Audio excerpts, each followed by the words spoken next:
그냥 1년이 그냥 지나갑니다. 그래도 뭐 다 끝났으면 좋겠는데 뭐또 오미크론이라는 또 이런 상황에서 또 2022년도가 또 시작될 것 같고 이게 빨리 좀 종식이 됐으면 하는 바람을 가지고 있습니다. 오늘 읽은 말씀 32절은 결론적인 교훈입니다. 그러면서 33절은 12절 이 교만을 어리석음을 다시 한번 강조하는 그런 역할을 합니다. 그래서 12절에 보시면 스스로 깨끗한 자로 여기면서도 자기의 더러운 것을 씻지 아니하는 불의가 있느니라. 손을 담궈서 이게 지저분한 걸 대면 어떻게 해요? 닦아야 되거든요. 근데 그걸 알면서 행동으로 옮기지 않으면 아주 큰 문제가 있겠죠. 죄인이라고 하는 그 생각은 있는데 실제는 회개를 하지 않는다. 그럼 굉장히 황당한 일이 되겠죠. 그래서 여기 33절은 12절에 교만을 다시 언급하면서 교만한 사람의 모델이며 또 미련한 자를 가리키는 단어는 나발르타라는 이 단어를 쓰고 있습니다. 그래서 32절 보면 내가 미련하여 이렇게 얘기하고 있는데 아주 똑같은 의미를 가지고 있는 단어 나발이란 단어는요 고유명사로 쓰입니다. 사무엘상 25장에 기록되어 있는 어리석고 완고한 자로 소개되는 인물인데 이 단어를 그대로 써서 만일 내가 어리석었다면 또한 악한 일을 도모하였거든 뭐 이런 의미로 우리가 이해하면 될 것 같습니다. 그래서 이 32절은 결국은 결론적인 교훈을 얘기하면서 12절의 말씀을 다시 한번 강조한다. 그럼 12절의 내용을 우리가 묵상해 보면 12절 말씀에도 이렇게 표현합니다. 스스로 깨끗한 자로 여기면서도 자기의 더러운 것을 씻지 아니하는 불의가 있다.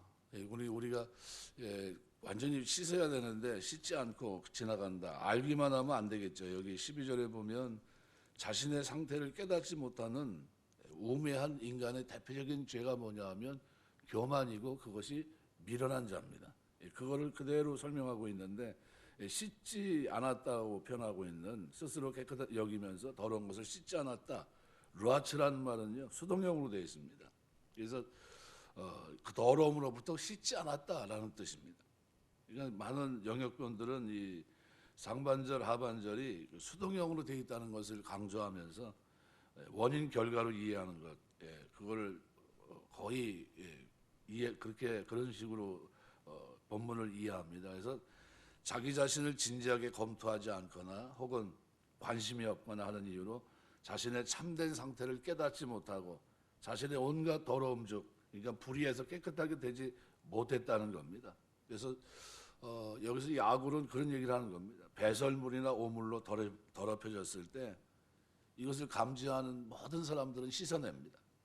그런데 이거보다 더 중요한 게 뭡니까? 영적인 거거든요. 영적 도덕적 더러움을 깨닫지 못하면서 벗어나지 못하는 인간의 미련함, 교만함 이런 것들을 지적하고 있는 겁니다. 그래서 이러한 내용들은 위선과 가식적인 자기의에 대한 경고의 메시지로 물론 얘기하고 있겠지만 인간의 이 무지가 인간의 대표적인 범죄 가운데 하나라는 사실을 얘기합니다. 그러니까 우리가 살아가면서 신앙생활하면서 관심 가져야 될 것이 뭡니까? 나를 씻어내는 거예요. 뭐 불 가지고 태우든지 물 가지고 씻든지 한 해를 지나가면서 우리가 생각하면서 또 하나님 앞에 내가 하나님 앞에 교만한 구석은 없는가, 좀 잘난 체하는 건 없는가, 또 어리석은 미련한 모습은 없는가, 그런 영적인 잘못된 부분들이 있다면 어떻게 해요? 하나님 앞에 철저히 씻어내야 되겠죠. 그런 겁니다. 그래서 여기 그래서 이런 사람들을 32절을 뭐라고 표현하고 있냐면은 이렇게 표현합니다. 내가 만일 미련하여 스스로 높은 차였거나 악한 일을 도모하였거든 내 손으로 입을 막으라 그랬어요. 손으로 입을 막으라. 막는 행위는 뭐 조용히 하라는 겁니다. 명령형인데 뭐 그 이유가 제시되어 있습니다. 손을 입 위에라는 의미로 침묵하는 자세일 뿐만 아니라 말을 자제하라는 그런 뜻이기도 합니다. 미련해서 스스로 높은 채하고 또 음모를 꾀한 죄악을 뉘우치고 침묵하면서 그 악한 생각을 말하는 것을 자제하라 이런 의미입니다. 올바르지 못하다는 거죠. 그래서 33절은 교만에 대해서 설명하면서 교만이 피할 수 없는 부산물 중에 하나가 뭐냐 분노와 다툼이라는 거예요. 교만이 있는 곳에 이런 분노와 다툼이 일어난다. 그래서 이유절이라는 것을 분명히 나타나기 위해서 키로 시작합니다.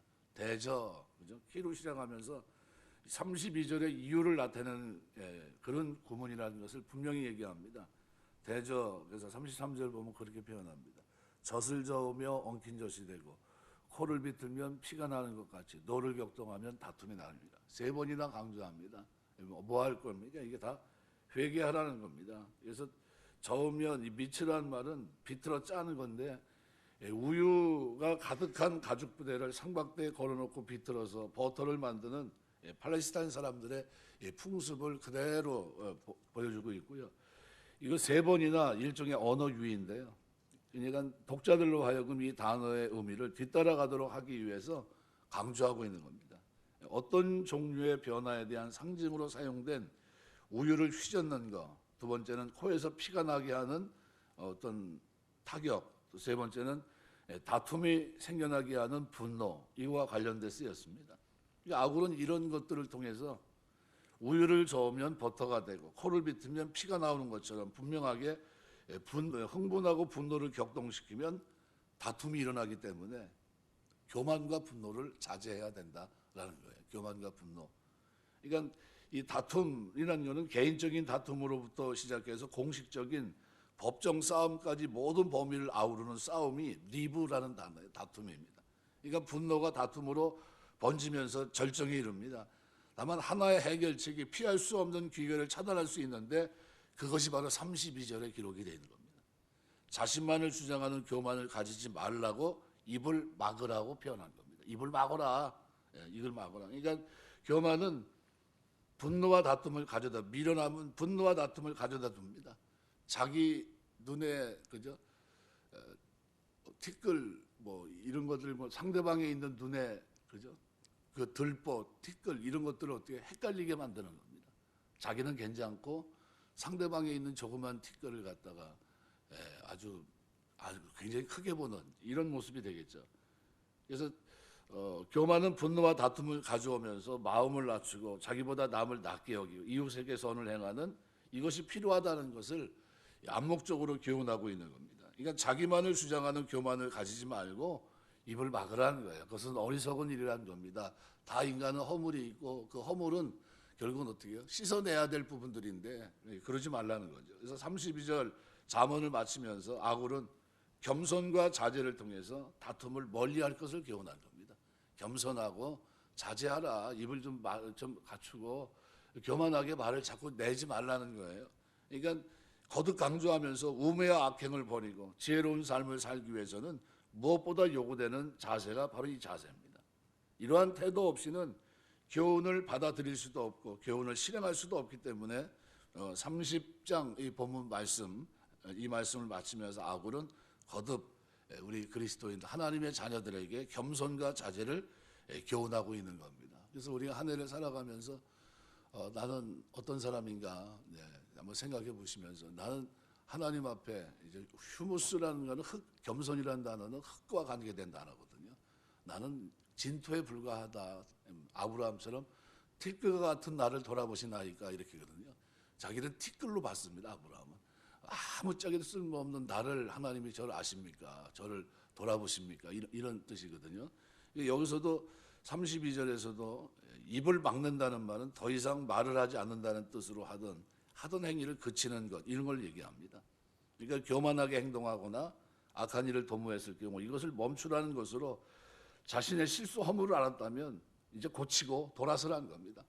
그냥 멈추라는 거예요.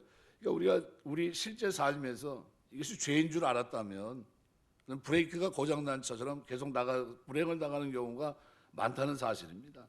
그냥 죄란 관성이 있어서 한번 시작하면요 여간에서 멈추기 어렵습니다. 속력이 더 붙어요. 가속이 돼요. 게다가 죄인들일수록 자신의 죄를 인정하기보다는 변명하고 미화시키는 속성이 있습니다.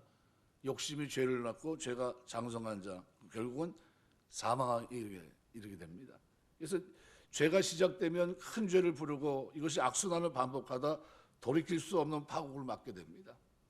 그래서 일찍 이스라엘 백성들은 자신의 죄를 책망하는 하나님을 향해서 교만한 모습으로 이사야 9장 10절 보면 벽돌이 무너졌으나 우리는 다듬은 돌로 쌓고 뽕나무들이 지켰으나 우리는 백향목으로 그것을 대신하리라. 어디 고집하고 있는 겁니다. 바꾸려고 하지 않고요. 그럼 결국 어떻게 됩니까? 바꾸지 않고 심판을 받습니다. 신약 시대에도 그리스도를 인정하기를 거부하면서 자신들의 의를 고집하고 돌이킬 수 없는 파국을 맞이했던 바리새인, 서기관들, 율법사들, 제사장들입니다. 이 사도들은 이들이 거치는 반석에 넘어졌고 부딪히는 돌에 부딪혔다 이렇게 말씀합니다.